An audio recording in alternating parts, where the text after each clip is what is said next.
Hi, everyone. Thank you for joining me. My name is Andrew Abissi, and today I'll be exploring the role of teacher leadership in confronting the hidden curriculum. Specifically, we'll look at how we, as educators, can move beyond surface level multiculturalism to critically address bias, race, and belonging in our classrooms. As the U.S. education system increasingly embraces the language of diversity and inclusion, many schools now include statements about equity in their mission communication. While these efforts are often well intentioned, they can fall short, especially when they focus on celebration rather than systemic change. Now, despite these formal commitments to equity, the reality students face tell a different story. Inequities persist through unspoken cultural norms and daily practices. And students of culture, students with disabilities, and LGBTQ plus youth are frequently made to feel invisible, stereotyped, or underestimated, often resulting in less support or the wrong kind of support based on perceived deficits rather than strengths and potential. As Matthias and Lou point out, diversity initiatives often remain symbolic.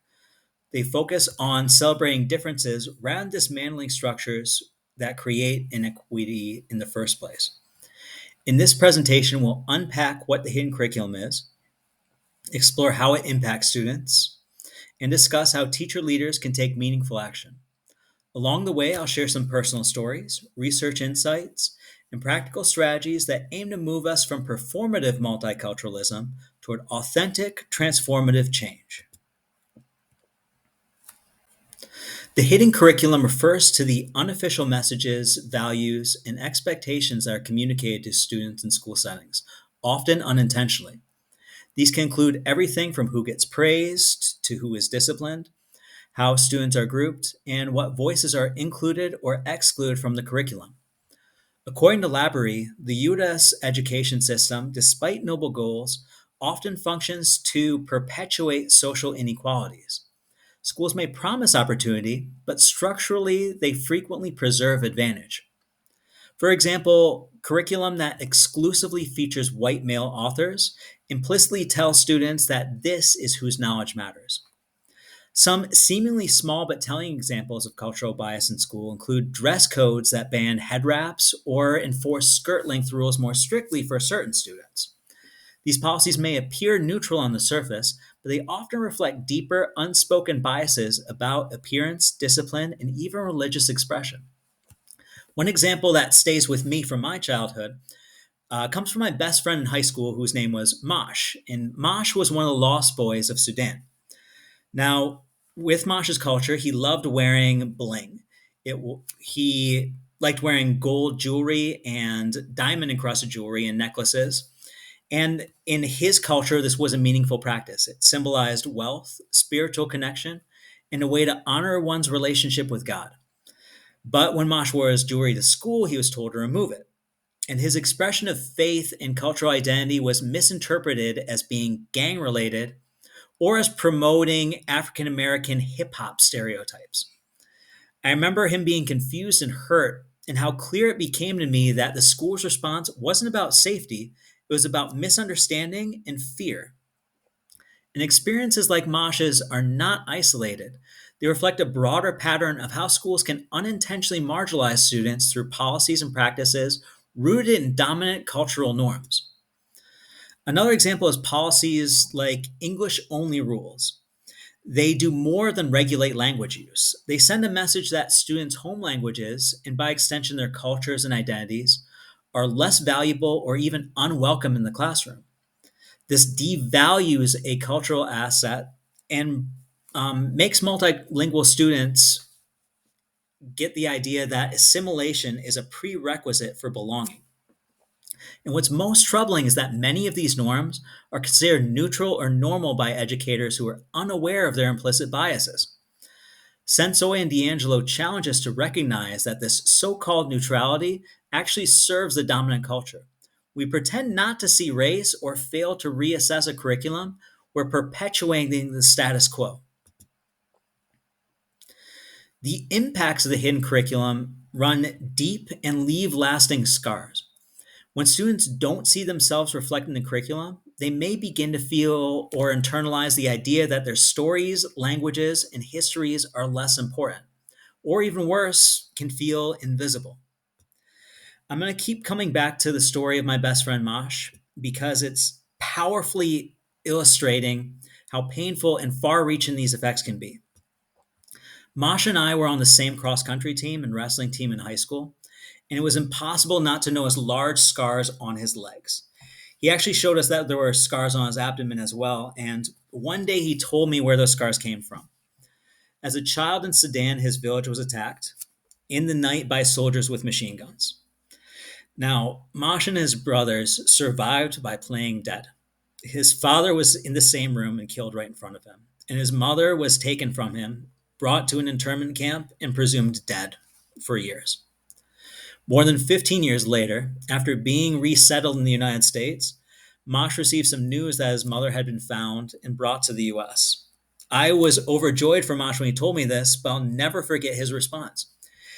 He told me he didn't like seeing her. He said she seemed unintelligent and disconnected from the world.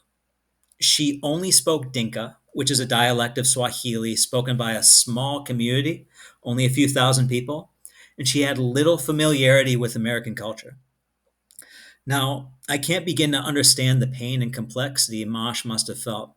I don't blame him for the emotions he carried. But as I listened, I couldn't help but feel a strange sense of sadness and honestly guilt. I felt like somewhere along the way, Mosh had been taught implicitly and repeatedly that his culture was something to be ashamed of. His mother's language didn't matter, and that his identity had to be erased in order to belong. In school, he was discouraged from speaking Dinka. He stopped wearing jewelry that carried cultural and spiritual meaning. And he and his brothers learned to conform not through an explicit instruction, but through hidden curriculum. The unspoken rules and expectations that quietly shape who gets to feel seen, heard, and valued. That conversation with Mosh changed me. It opened my eyes to how the norms we uphold as educators, whether we realize it or not, can either nurture a student's identity or slowly strip it away. We must be intentional, critical, and reflective about the messages we send through our words, our silence, our choices, and our curriculum. We need to do everything we can to ensure our impact is healing and not harmful. And this erasure isn't unique to Mosh. As Hansen points out, LGBTQ plus students often report never seeing themselves reflected in classroom materials or discussions. The result is silence, shame, and internalized believing that who they are does not belong. These patterns of exclusion, whether through language, culture, identity, are not isolated incidents. They are part of a larger systemic issue that affects many students across different backgrounds. As Gorski highlights, students of color are disproportionately placed in special education programs or tracked in lower academic pathways. These decisions, often shaped by implicit bias rather than objective ability, send powerful messages about who is capable, intelligent, and worthy of opportunity. I've seen this play out firsthand. During a summer school session, I was working with a student from Mexico who was struggling with an online algebra course. And the student confided to me that math had been his strongest subject, but after he moved to the United States, he was placed in remedial classes. And he started to believe that he wasn't good at math anymore. Curious, I asked around, I did a bit of research and found that math in Mexico tends to focus on computational thinking and memorization, where the US, there's a stronger focus on problem solving and application. But rather than building on the student's existing knowledge and strength, the school decided to focus on what he lacked and labeled him as behind instead of recognizing the different way that he learned. And stories like this underscore why Reynolds calls for an ethic of care in education. Academic rigor alone isn't enough. Students also need emotional and relational support to thrive. When they feel excluded because of race, language, gender identity, or socioeconomic status, their abilities to connect, engage, and learn is deeply effective. Walker reminds us that equity in education is not about treating every student the same. It's about recognizing that different students face different barriers and taking deliberate action to recognize those barriers so every learner has a chance to succeed. So, what can we as teacher leaders do? First, we must begin with ourselves. Sensoy and D'Angelo emphasize that self awareness is essential to any equity work. Before we can lead others, we must critically reflect on our own identities, assumptions, and practices, and recognize the ways in which we unintentionally uphold inequity. Espinoza introduces the idea of pivotal moments, those instances when educators begin to see their students and the systems around them through new, more compassionate lens. For me, one of those moments came through a student named Rolando, who was a young man of Mexican descent in one of my architecture and engineering courses. At the time, I was working in inner city school with a truancy rate hovering around 42%. Student absences, unfortunately, were very common. But when Rolando started skipping class, it didn't seem right. He'd always shown a strong work ethic and determination, so his sudden disengagement felt very out of character. And I decided to call home. When I did, Rolando ended up explaining to me that his father had recently been deported. His mother was afraid to leave the house, and he had taken on the responsibility of working to help pay the mortgage and buy food. For he told me really honestly that school no longer felt important in the face of these needs. And I understood he was carrying a burden far beyond what he should have at that age and beyond what any curriculum could address. But I also felt like the story did not have to end there. With my school's resources and the help of a school partner connected to a local architectural firm, I asked about work study opportunities, and the partner decided to give Rolando a money making paid internship to help him stay engaged in his education. And the firm offered him this internship with a promise of a full time employment if he completed high school. With all of that support, Rolando went on to graduate. And one of my favorite and proudest moments as a teacher came a couple years later. He emailed me a photo of himself standing in front of a building in Mexico that he had been the project leader on with his architectural team.